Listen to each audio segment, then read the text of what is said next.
عذاب میں ہم پھنسے ہوئے ہیں، اس سے نکلنے کا کوئی اور راستہ نہیں ہے۔ حریت کے جو ہمارے اس وقت کے لوگ ہیں جو بالکل محض انتقامی جذبات کے تحت جیلوں میں رکھے گئے ہیں، جیسے مسرت عالم بٹ صاحب ہیں، معراج الدین کلوال صاحب ہیں، میر حفیظ اللہ صاحب ہیں، امیر حمزہ ہیں، محمد یوسف فلاحی صاحب ہیں، شکیل احمد اتو ہے، غلام احمد بٹ صاحب ہیں، ڈاکٹر قاسم فختو صاحب ہیں، مشتاق الاسلام ہیں، شکیل احمد بٹ ہیں، اور سید امتیاز حیدر ہے، سیف الدین میر ہیں،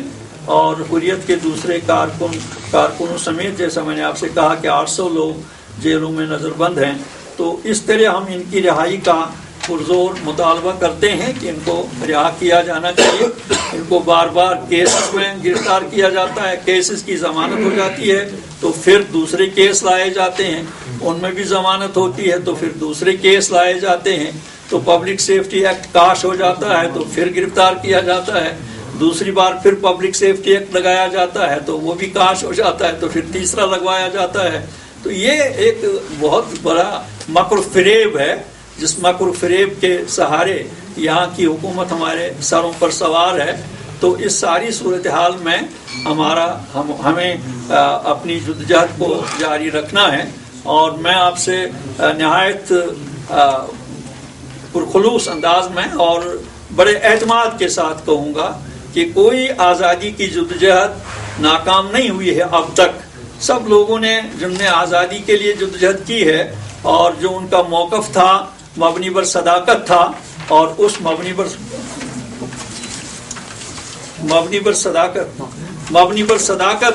موقف نے ہمیشہ کامیابی حاصل کی ہے۔ جیسے ایک مفکر نے وجہ طور کہا ہے کہ جب طاقت اور صداقت میں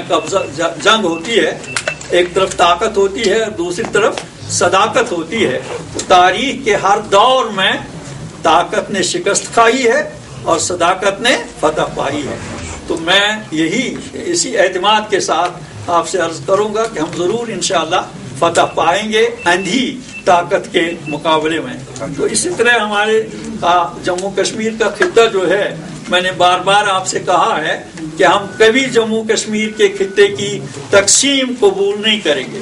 یہ ہمارا مستقل سٹینڈ ہے، اور ہمارے جو جموں صوبے میں جو ہمارے لوگ ہیں، چاہے ہندو بھائی ہوں، چاہے سکھ ہوں، چاہے ڈوگرا ہوں، یا یہاں وادی میں سکھ بھائی ہوں، ہندو بھائی ہوں، کرسچن ہوں، جو بھی ہماری جموں کشمیر کی حدود میں سٹیٹ سبجیکٹس رکھنے والے لوگ ہیں، وہ اس زمین کا حصہ ہیں۔ انہیں حق بنتا ہے اس زمین پہ، اور ان کا حق جو ہے کوئی چاہے اکثریت کی بنیاد پہ یا طاقت کی بنیاد پہ چھین نہیں سکتا۔ میں یہ اس بات کا بھی اعلان کر رہا ہوں کہ فرقدارانہ میل ملاپ ہمارا صرف سیاسی نعرہ نہیں ہے، بلکہ یہ ہمارا فیتھ ہے، یہ ہمارا اعتقاد اور ایمان ہے کہ جموں کشمیر میں ہی نہیں، پوری دنیا میں انسانی سماج میں رنگ کی بنیاد پہ، نسل کی بنیاد پہ، زبان کی بنیاد پہ اور ذات پات کی بنیاد پہ، مذہب کی بنیاد پہ کوئی افتراق اور کوئی دوئی نہیں برتنی چاہیے۔ یہ ہمارا مستقل اصول ہے۔ کلکم بنو آدم و آدم من تراب، تم سب آدم کی اولاد ہو، اور آدم کو اللہ نے مٹی سے بنایا تھا۔ الخلق عیال اللہ، تمام کائنات کی مخلوق اللہ کا کنبہ ہے، the family members of Almighty اللہ، اور تم میں سے وہ اچھا ہے جو اللہ تعالیٰ کے ان بندوں کے ساتھ اچھا سلوک کرے۔ یہ ہمارا فیتھ ہے، اور اسی فیتھ کو، اسی اپنے نظریے اور اصول کو ہم آگے لے جانا چاہتے ہیں۔ میں آپ سے کہہ رہا تھا کہ جموں صوبے میں سے وہاں سے بھی ہمیں معتبر اطلاعات ملی ہیں کہ وہاں کیا کچھ ہو رہا ہے۔ صوبہ جموں بالخصوص راجوری، پونچھ، ڈوڈا، کشتواڑ، رام بن، بانہال اور ادھم پور کے مسلم اکثریتی علاقوں میں بھارتی فورسز کی طرف سے اسلام اور آزادی پسند نوجوانوں کو بے بنیاد اور جھوٹے کیسوں میں پھنسا کر اسلام اور آزادی سے متنفر کرنے کی کوششیں کی جاتی ہیں۔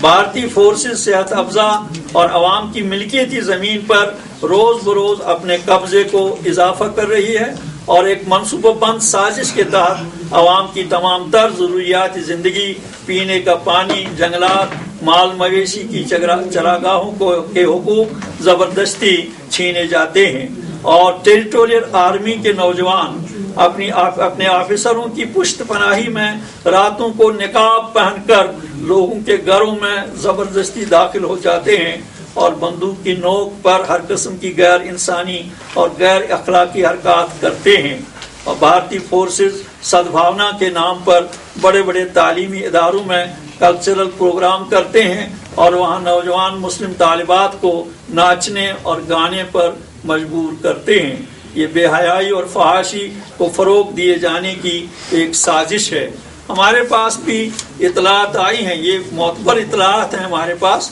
جو میں نے جموں صوبے کے بارے میں آپ تک پہنچائی۔ یہ جو سدبھاونا کے نام پہ پروگرام کیے جاتے ہیں اور ہمارے اسکول بچوں کو ان پروگراموں میں شرکت کے لیے کمپل کیا جاتا ہے، مجبور کیا جاتا ہے، میں دردمندانہ اپیل کروں گا تمام تعلیمی ادارے جو ہیں ان کے چلانے والوں کو اور خاص طور ان میں جو بچے ہوتے ہیں ان کے والدین کو کہ کہیں بھی کسی بھی موقع پہ بھارتی فوج کی طرف سے منائے جانے والے ان سدبھاونا پروگراموں میں شرکت نہ کی جائے اور کبھی اپنے بچوں کو یا بچیوں کو ان پروگراموں میں شرکت کے لیے نہ بھیجا جائے۔ اور پھر میں یہ بات بھی اپنی مظلوم قوم سے دردمندانہ اپیل کروں گا کہ اپنی بچیوں کو فوج کے حوالے کر کے یا ایسے ایسے لوگ ہیں جن کے کریکٹر کے بارے میں ہمیں کوئی علم نہیں ہوتا اور جن کو ہم ٹھیک طرح جانتے نہیں ہیں، یہ حدود ان کو پامال نہ کیا جائے جو ہمیں اسلام نے بتائے ہیں کہ کسی غیر کے حوالے اپنی بیٹیوں کو نہ کیا جائے، اور خاص طور جو فوج کے حوالے کیا جا رہا ہے، پولیس کے حوالے کیے جا رہے ہیں، تو یہ بہت ہی ہمارے لیے ایک بہت ہی زوال کی نشانی ہے اور ہماری اخلاقی بستی کی نشانی ہے، اور ہمیں اس سے ہر حال میں پرہیز کرنا چاہیے۔ اور یہ اسی طرح جو شراب کو عام کیا جا رہا ہے، منشیات کو عام کیا جا رہا ہے اور اخلاقی بے راہ روی کو عام کیا جا رہا ہے، ان سب چیزوں سے ہمیں ہر حال میں پرہیز کرنا چاہیے۔ میں اپنے جوان بیٹیوں کو بیٹوں کو یہ دردمندانہ اپیل بھی کروں گا کہ منشیات سے ہر حال میں پرہیز کریں، شراب سے ہر حال میں پرہیز کریں اور اختلاط مرد و زن سے ہر حال میں پرہیز کیا جائے، تاکہ ہمارا معاشرہ جو بڑی برق رفتاری کے ساتھ اخلاقی حدود کو پامال کر رہا ہے، ہم اس اخلاقی بے راہ روی سے بچ جائیں۔ میں ایک اصولی بات آپ کی وساطت سے قوم تک پہنچانا چاہتا ہوں کہ قوموں کی ترقی جو ہے وہ بڑی بڑی بلڈنگیں بنانے میں نہیں ہے، وہ ان کے مادی مفادات اور مادی ترقی کی بنیاد پہ قوموں کی ترقی نہیں ہوتی ہے۔ وہ قومیں ترقی یافتہ ہوتی ہیں جن میں اخلاق کی بالادستی ہوتی ہے، جن میں اخلاقی برتری ہوتی ہے، جن میں دیانت ہوتی ہے، امانت داری ہوتی ہے، خدا ترسی ہوتی ہے، انسان دوستی ہوتی ہے، آخرت پسندی ہوتی ہے، اور جو عدل و انصاف کے علمبردار ہوتے ہیں، اور جو سارے انسانوں کے ساتھ حسن سلوک برتیں، یہی اخلاقی قدریں ہیں جو کسی قوم کو عزت اور وقار کا موقع اور مقام اور مرتبہ عطا کر سکتی ہیں۔ آج آپ نے دیکھا کل سے یہاں طوفانی ہوائیں چل رہی ہیں اور طوفانی ہواؤں کے نتیجے میں بہت نقصان پہنچا ہے، سری نگر میں بھی اور دیہات میں بھی ہوگا، اور یہ لگ رہا ہے کہ عالمی سطح پہ یہ طوفان ہے۔ جیسے ریڈیو پہ ہم نے سنا کہ سعودی عرب اور یمن میں بھی ریت کے سیلاب آ رہے ہیں، ہواؤں میں ریت اڑ رہی ہے، اور جیسے بتایا گیا کہ 100 بچوں کو جن کی آنکھوں میں ریت چلی گئی تھی ہسپتال لے جایا گیا ہے۔ تو یہ ایسی علامت، کبھی سیلاب آتا ہے، کبھی آندیاں چلتی ہیں، اور کبھی زلزلے کے ہلکے ہلکے جھٹکے چلتے ہیں، ہو جاتے ہیں۔ یہ تنبیہ ہے اللہ کی طرف سے، اے دنیا کے انسانوں باغی مت بن جاؤ، تمہاری یہ ساری جو زندگیاں ہیں اور تمہارا مال و متاع، یہ تو زلزلے کے ایک جھٹکے میں سب زمین بوس ہو سکتا ہے۔ یہ ایک انتباہ ہوتا ہے، ایک تنبیہ ہوتی ہے، کاش انسان سنبھل جائے اور پھر اس سے معلوم ہو جائے کہ نہیں مجھے بغاوت کا راستہ اختیار نہیں کرنا چاہیے. یہ آندیاں اسی کی ایک علامت ہوتی ہے, ایک نشانی ہوتی ہے. تو اللہ تعالیٰ سے دعا مانگنی چاہیے ہر وقت کہ ہمیں عذاب سے بچائے. لیکن دعاؤں سے نہیں بچتے ہیں لوگ, عمل سے بچتے ہیں. جب وہ اپنے عمل میں سدھار لائیں گے. ان اللہ لا یغیر ما بقوم حتی یغیروا ما بانفسہم. خدا نے آج تک اس قوم کی حالت نہیں بدلی, نہ ہو جس کو خیال آپ اپنی حالت بدلنے کا. شکریہ آپ حضرات کا. کوئی سوال پوچھنا چاہیں گے؟ گیلانی صاحب, دورہ پاکستان کے لیے جو ایک تجویز آئی تھی اور آپ کو دعوت نامہ ملا تھا, کیا اس تجویز پہ عمل ابھی تک کیا گیا, اور کون سے لوگ ہوں گے جو آپ کے ساتھ جائیں گے؟ بڑی اچھی بات آپ کو یاد آ گئی. ہاں, تو گڑیا جیسے لوگوں کو جنہوں نے راجوری میں بہت طوفان مچایا, 10 دن وہاں کرفیو وغیرہ کا رہا, تو اس میں ہم بہرحال حکومت سے یہ کہیں گے کہ توگڑیا نے جو کچھ کیا اس کی ساری ذمہ داری حکومت پر عائد ہوتی ہے, اور خاص طور ضلع انتظامیہ پہ جنہوں نے ان کو راجوری آنے کی اجازت دی, اور پھر ان کو تقریر کرنے کی اجازت دی, اور پھر ان کو پورا شیلٹر اور تحفظ دیا کہ وہ آگ کو اگلیں. تو اس صورت میں ہم حکومت سے کہیں گے کہ ہمارے لیے تو پابندیاں ہیں. ہمارے بھی کچھ لیڈر راجوری جا رہے تھے, ان کو گرفتار کیا گیا راستے میں ہی. ہم جانا چاہتے ہیں تو ہم کو گھر کی 4 دیواری سے باہر آنے کی اجازت نہیں ہے. تو گویا جو لوگ امن چاہتے ہیں, امن سے اپنا پروگرام آگے لے جانا چاہتے ہیں, امن قائم کرنا چاہتے ہیں, فرقدارانہ میل ملاپ کو اپنا خون دے کر بحال رکھنا چاہتے ہیں, اس کو بڑھاوا دینا چاہتے ہیں, ان کے لیے پابندیاں ہیں. لیکن توگڑیا کے لیے آزادی ہے کہ وہ جہاں جائے, راجوری جائے, جہاں کہیں جائے, پونچھ جائے, جموں میں آئے, اس کے لیے استقبال بھی ہوتا ہے اور اس کے لیے نعرے بھی دیے جاتے ہیں, اور وہ آگ لگاتا ہے, فرقدارانہ میل ملاپ کو وہ تہس نہس کرتا ہے, اور پھر کرفیو لگایا جاتا ہے, پھر لوگوں کا مال و جائیداد ضائع ہو جاتا ہے. ایسے لوگوں کے لیے پابندیاں نہیں ہیں. ان لوگوں کے لیے پابندیاں ہیں جو یہاں امن کے ساتھ اپنی جدوجہد جاری رکھنا چاہ رہے ہیں. یہ حکومت کا ایک بہت ہی غیر ذمہ دارانہ عمل ہے جس کی ہم شدید الفاظ میں مذمت کرتے ہیں. تو یہاں ہمارے تجمل صاحب نے سوال پوچھا کہ بھائی پاکستان نے ہم کو دعوت دی ہے وہاں آنے کے لیے, تو ہم پاکستان کے حضرات تک بھی, حکمران ہوں یا سیاسی قیادت ہو یا وہاں کے عوام ہو, اور یہاں کے لوگوں تک بھی یہ پیغام پہنچا دینا چاہتے ہیں کہ جس شخص کے پاس پاسپورٹ نہ ہو اس کو آپ پاکستان جانے یا کہیں اور جانے کی دعوت دینے میں کیا تک ہے. یہ تو ہم نے تو پاسپورٹ کے لیے, میں آپ کو بتاؤں گا گھر کا معاملہ کہ میری بیٹی جدہ میں ہے, اور وہ تقریباً 1 ماہ مسلسل موت حیات کی کشمکش میں رہی. تو ہم نے اس وقت بھی پاسپورٹ کے لیے درخواست دی تھی, لیکن نہیں دیا گیا. اس کی ماں اس طرح تڑپ رہی تھی جیسے کوئی گاڑی, کوئی مچھلی جو ہے اس کو پانی سے نکال کر گرم ریت پہ ڈال دیا جائے, وہ کس طرح تڑپتی رہے گی, برابر اس کی ماں اسی طرح تڑپتی رہی, لیکن پاسپورٹ نہیں تھا. ہم نے کورٹ کی طرف رجوع کیا, تو کورٹ میں کیس چل رہا تھا. تو میرا لڑکا نسیم جب پاسپورٹ آفس گیا تو پاسپورٹ آفیسر نے اس سے کہا کہ آپ کا کیس عدالت میں ہے, آپ عدالت سے کیس وڈرا کریے تو ہم آپ کو پاسپورٹ دیں گے. دوسرے دن ہم نے عدالت سے کیس وڈرا کیا, لیکن اب تک پاسپورٹ والوں نے اپنا جو وعدہ انہوں نے کیا تھا وہ پورا نہیں کیا. تو ایسے ماحول میں ہم پاسپورٹ نہ ہونے کی صورت میں یہ نہیں کہہ سکتے کہ بھائی پاکستان کی طرف سے دعوت آئی ہے, اس دعوت پر ہم عمل کرنے کی پوزیشن میں ہیں یا نہیں. گیلانی صاحب, مینسٹریم جماعتوں کی طرف سے آپ کے جو بیانات آ رہے ہیں ان کی اب وزیر آرائی اس سلسلے میں ہو رہی ہے کہ اب آپ ایڈمنسٹریٹو میٹرز میں بھی حصہ لے رہے ہیں, اس میں بھی رائے جاری کر رہے ہیں, تو کیا یہ حکمت عملی میں تبدیلی ہے؟ نہیں, یہ ہماری حکمت عملی الگ چیز ہے, لیکن موقف جو ہوتا ہے موقف میں ہم کبھی تبدیلی نہیں لائیں گے. کوئی ایسا موقع ہوتا ہے جہاں اب دیکھ لیجئے جہاں آپ کے یہاں روزانہ ایکسیڈنٹس ہو جاتے ہیں یا سڑکوں کی وجہ سے ہو جاتے ہیں یا ڈرائیوروں کے شراب پی کر گاڑیاں چلانے کی صورت میں ہو سکتا ہے یا اوور لوڈنگ کی صورت میں ہو سکتا ہے، تو ایسے واقعات پہ آپ کو بہرحال انسانی ہمدردی کے جذبے سے ایسے واقعات کی نشاندہی کرنا پڑتی ہے بھائی اس کے وجوہ کیا ہیں. تو ان وجوہ پر اگر بات کی جائے کہ بھائی یہ وجوہ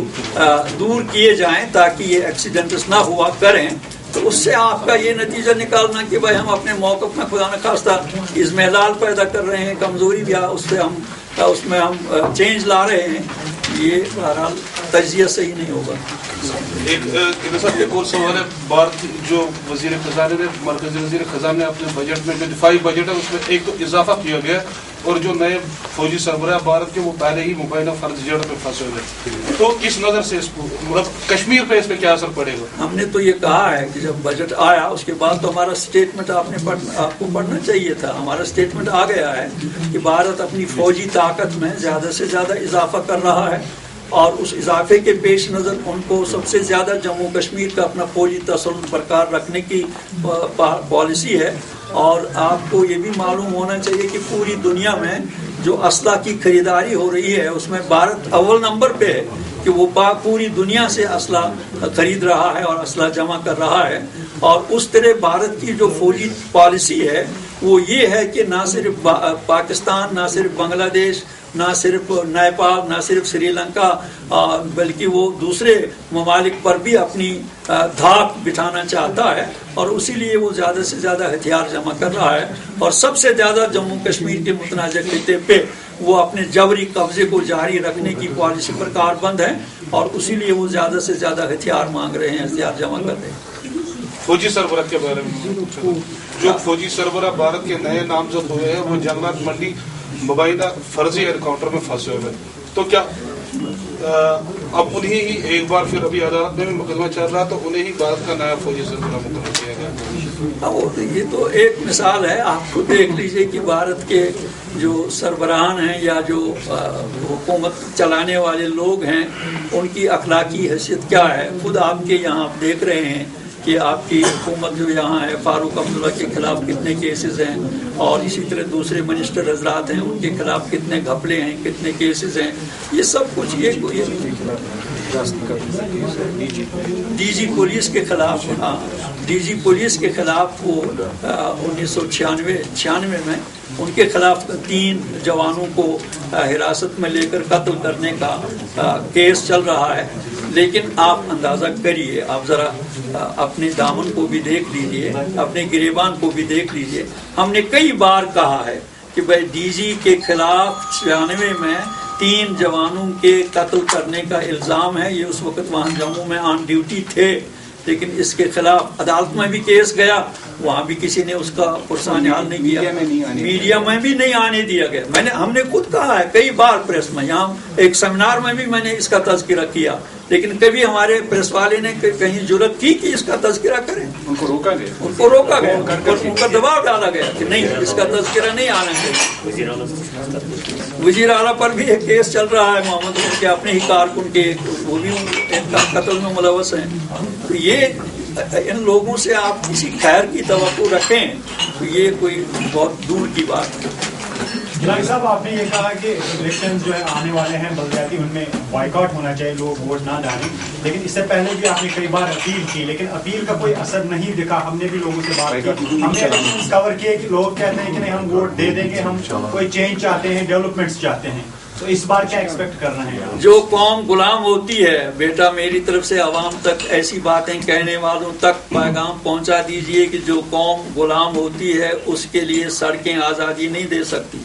اس کے لیے فلائی اوورس آزادی نہیں دلا سکتے، اس کے لیے یہ ڈیولپمنٹ ورکس آزادی نہیں دلا سکتے. اس کے لیے صرف ایک ہی موقف ہے، ایک ہی علاج ہے کہ وہ فورسز کے خلاف، وہ آکوپیشن کے خلاف ہر وہ ضرورت کا کام کریں جو آکوپیشن کے خلاف ہو جائے اور جس سے دنیا کو پتہ چلے کہ یہ انڈر آکوپیشن ہے. اور آپ کہہ رہے ہیں کہ بھائی پنچایت، اس وقت بھی ہم نے بائیکاٹ کی اپیل کی لیکن ہمیں لوگوں تک پہنچنے نہیں دیا جا رہا. یہ ہم ہی نہیں ہیں، پوری دنیا کے انسانوں کی ضرورت ہوتی ہے کہ کرنے کا کام ان کو بار بار یاد دلانا چاہیے. تو یاد دلانے کے ذرائع جب مسدود کیے جائیں تو پھر ان کو جبراً کہیں اور کہیں لالچ دے کر اور کہیں شاطرانہ چالیں چل کر ان کو ووٹ دینے کے لیے تیار کیا جاتا ہے. تو ان کی کوئی اہمیت نہیں ہے، کوئی اعتباریت نہیں ہے اس کی. فوج کے کنٹرول میں اور کرپٹ انتظامیہ کے سائے میں اور پھر اس ماحول میں کہ جو لوگ بائیکاٹ کال دیتے ہیں ان کو گھروں میں نظر بند کر کے جیلوں کے اندر ٹھونس کر اور پھر یہ یک طرفہ کارروائیاں کرتے ہیں، تو اس کی کوئی اعتباریت نہیں ہوتی. گیلانی صاحب ایک آخری سوال آپ سے، ویزا سفارشی خطوط میں جب آپ کو پولیس اسٹیشن طلب کیا گیا تو اس کے بعد کچھ پیش رفت اس میں ہوئی ابھی تک یا کیس وہیں مکمل؟ نہیں، وہ ختم ہو گیا. وہ صرف کوشچننگ تھی، وہ پوچھنا چاہ رہے تھے کہ بھائی یہ کیا اسی کے لیے آپ نے یہ ویزا لیٹر دیا ہے. انہوں نے کہا یہ تو روٹین ورک ہے ہمارا، اس میں کوئی خصوصیت نہیں ہے. گیلانی صاحب یہاں پر پچھلے 10 دنوں میں 2 اٹیکس ہوئے ہیں، 2 اٹیکس ہوئے ہیں جس میں فرقہ واریت کی ایک بو سی آ رہی ہے. تو آپ نے اس پر کبھی غور یا جیسے پچھلے دن ہم بار بار کہتے ہیں کہ کوئی ایسی کلنگ نہیں ہونی چاہیے جو انوسنٹ کلنگ ہو، یا سیاسی اختلاف کی بنیاد پہ یا مذہب کی بنیاد پہ، کسی بھی بنیاد پہ انوسنٹ کلنگ نہیں ہونی چاہیے. ہم ہر موقع پر اس کو کنڈم کرتے ہیں.